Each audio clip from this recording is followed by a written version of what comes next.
Hey guys, welcome back to the channel. So today I wanted to show you kind of a deep dive of how I'm using this hybrid system between digital and analog. I feel like there's not a lot of videos on YouTube showing it this way, even though I know that there are a lot of people using it. Yeah, I don't know why people aren't making a lot of videos about this, but I definitely see this setup on Instagram and Facebook and whatnot. So I thought I'd show you just in case you guys are looking for a similar setup. So when I say a hybrid, I mean trying to use kind of digital planning as well as paper planning, whether it's a notebook or another binder or whatever. This is just an idea that I came up with when I was kind of missing paper, but also wanting kind of the functionality of digital. When I was starting a new job and super busy, I just find digital so much easier because I'm already using, Outlook and Excel and OneNote and whatnot on my computer. And so to have it sync on my iPad and be able to use it and plan in good notes, but then as well have some sort of paper to satisfy that itch for paper really helped. So let me show you the setup. So this is a B6 Moterm zip cover in pebbled black. It's not the veg tan leather, it's just the pebbled black. And I actually really love it. I don't know. I think for a tech device or an iPad cover, I feel like I would prefer this pebbled leather a bit more than the veg tan, just because this does get tossed around a lot, and I feel like the pebbled is just probably a little bit more, not safe, but a bit more sturdy than the veg tan. I feel like the veg tan could get scratched. I don't know though, because I returned my last veg tan, so I don't have one to compare, but I'm really loving this leather. And it zips up perfectly, as you can tell with my iPad mini 6. I have heard some people say in chats and whatnot that the iPad mini 5 doesn't really fit this as well. But if you have the iPad mini 6, it's absolutely perfect, as you just saw. The other thing I had with this cover is at first when you get it, it doesn't lay necessarily flat, or it feels like it won't lay flat. And with a iPad cover, that's a non-negotiable for me. So I think I might have even returned one of these a while ago because I thought it wouldn't lay flat. But the trick really is you just got to train it a little bit, bend it over a little bit. There is a little bit of a ridge, but it won't bother you, or it doesn't bother me at least. You can see there is that little ridge, but it's completely flat, and that's the main thing for me. So then in here, I have a routine card. And by the way, I should say, I'll link all of this stuff down below in the description box, like I always do. I have a routine card here, and then it has 6 card pockets. And I just have my cards here kind of faced upside down or whatever, in a way that it becomes monochrome. Then there's a slot here and 2 slots here. And then there's a big back pocket in the back if you want to put any papers there, and then 2 slots here and a little secretarial here. Now, how do I have my iPad set up? So I have this ESR case that has this little kickstand, and what you can do is take the kickstand and slip it into one of these back pockets if you want to, and then it literally will not go anywhere because it's stuck in here based on that little latch thingy, if that makes sense.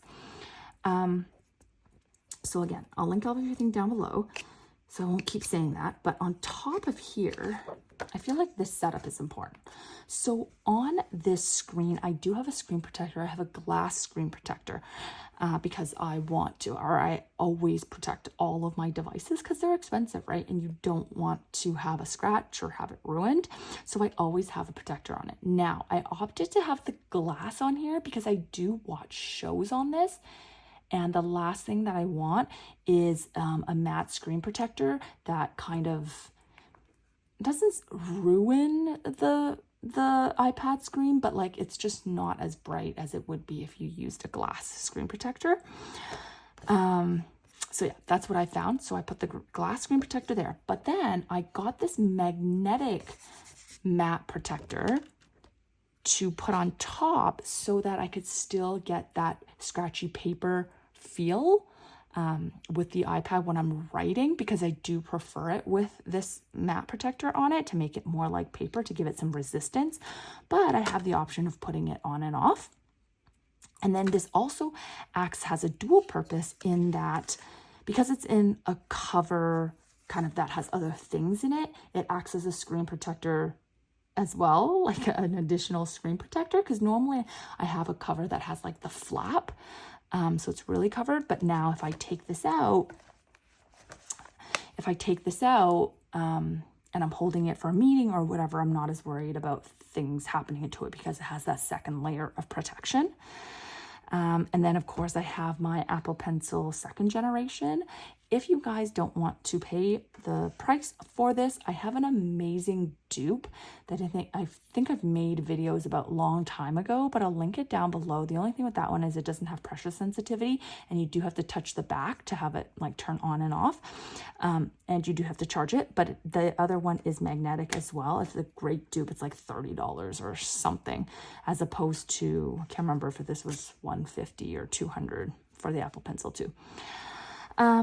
Yeah, so that's kind of the iPad setup. Now, the thing that I have here is I made this weekly booklet, and it's in the A5 size, or you can print it in half letter size, but you can trim it down a little bit more and have it fit perfectly with your iPad. So it's just a weekly dated notebook for 2024. Again, it's in my shop, but yeah, it looks like this. And so what I was doing is kind of doing weekly planning in this, and then using my iPad for daily planning at work, because what I find and how I use it the most is when I'm at work in a meeting, sometimes like I don't want to be typing on my computer because like you look like you're not listening, right? Or really the only times you need to make a note is if there's an action item for you. So I take this with me. It acts kind of like my notebook, and I jot down anything on the daily. So let me just show you an example of that. So this, I'm just using my Hobonichi Cousin inspired digital planner, and what I do is I use mostly the daily, so you'll see that the weeklies aren't filled out. And I actually find this really helpful because what I can do is if I do my weekly planning or pre-planning here, I can then have this open and this on the side if I want to copy over like what I'm doing that day, instead of having to flip between, you know, what did I do here and then flip back. Or the other option is you have to do split screen, and split screen on an iPad mini, I just find it's too small. Like on an iPad Pro, it's great, and there's enough space to see both sides and copy back and forth, but I just find it a bit too small on the iPad mini. And I prefer a vertical digital planner just because, again, I think if I'm using this kind of like as a notebook style in a meeting, it just makes more sense to hold it this way than to have it this way. Yeah. So that's why I decided to go with vertical, but I do actually have a couple of horizontal digital planners as well, if you prefer that style.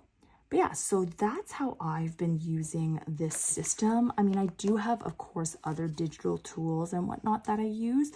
And if you guys are interested, I could do like a full digital versus analog system. But for this video, I kind of just want to keep it short and sweet. And for those of you guys, you know, who want to try digital but also can't fully let go of paper, this might be a good option. Obviously, you don't need to use this booklet that I have. You can use a thin Stalogy might work, like one of those half years. It will get pretty tight, but there's just so many options out there on the market now. Like you can use the little Passport Weekly notebook or any kind of size notebook that's just like a thin booklet, and you can fit it in here. Or of course you can have like a separate analog planner, like a ring planner or a TN or whatever to go along with this. I just kind of like that it's all housed in one cover, and that's why I had the thought of doing that little thin notebook. But yeah, so that's kind of my little hybrid system idea. Let me know if you guys are wanting to try digital planning. I know some people are like 1,000% they'll never go digital, but have you guys tried it? Have you guys wanted to try it? Let me know down below. Thank you so much for watching, and I'll see you guys next time.